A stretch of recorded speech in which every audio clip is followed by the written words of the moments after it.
čuo sam da to puno lijepih stvari, evo drago da sam uspio bar navratiti danas. Znam da 3D model koji će biti prezentiran, znam i za aplikacije, prezentiran mi je ranije i gurao sam to još prije 2 godine, 3, da se to update-a, da imamo što točnije podatke jer vidim jako veliku korisnost takvih otvorenih podataka za različite sektore i industrije, tako da evo drago mi je da su tu i ekipa iz gaming industrije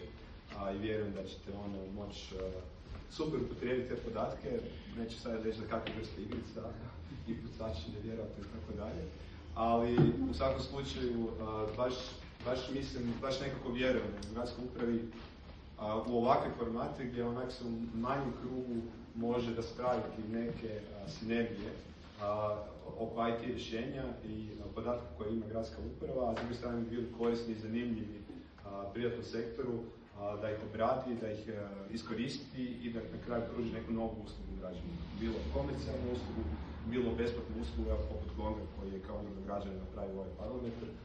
koji mi je jako drago da postoji, jer se nadam da u sljedećem sazivu skupštine će malo zastupnici više razmišljati šta govore, jer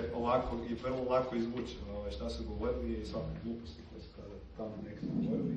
možda će malo biti više odgovornosti za riječ. Jer nekada u tim sitnim noćnim satima, kad skupština traja u 1 noći, misle ljudi da ih niko ne čuje i ne vidi, a ovo ovako kad ostane u transkriptima, dostupno zauvijek i pretražljivo šta su rekli, to mi se jako sviđa, mislim da to diže neku novu razinu odgovornosti za gradsku skupštinu. Tako da evo, hvala službi za tehničke poslove i informacijski sustav i Draženu i Marinu koji to guraju i hvala svima vama što dolazite na ove meetupe, tako reći. Jer evo, mi onako isto tako se stalno pitamo kako možemo unaprijediti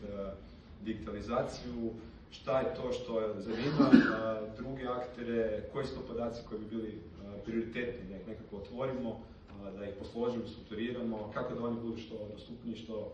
strojno čitljivi i tako dalje. To smo već napravili sa proračunom i sa mnogim brojnim stvarima i zato isto tako vjerujemo u ove hackatone gdje, kao što znate, mladi timovi, nekad i ne samo mladi timovi, ali timovi ljudi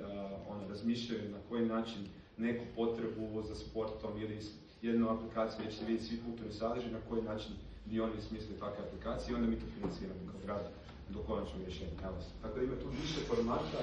i sviđa mi se da se već uspostavila jedna zajednica koja o tome raspravlja i od koje ja mislim svi možemo imati na kraju koristi, a u konačnici onda imaju korist građana. Tako da evo, hvala svima što dolazite i nadam se da ćete i dalje nastaviti.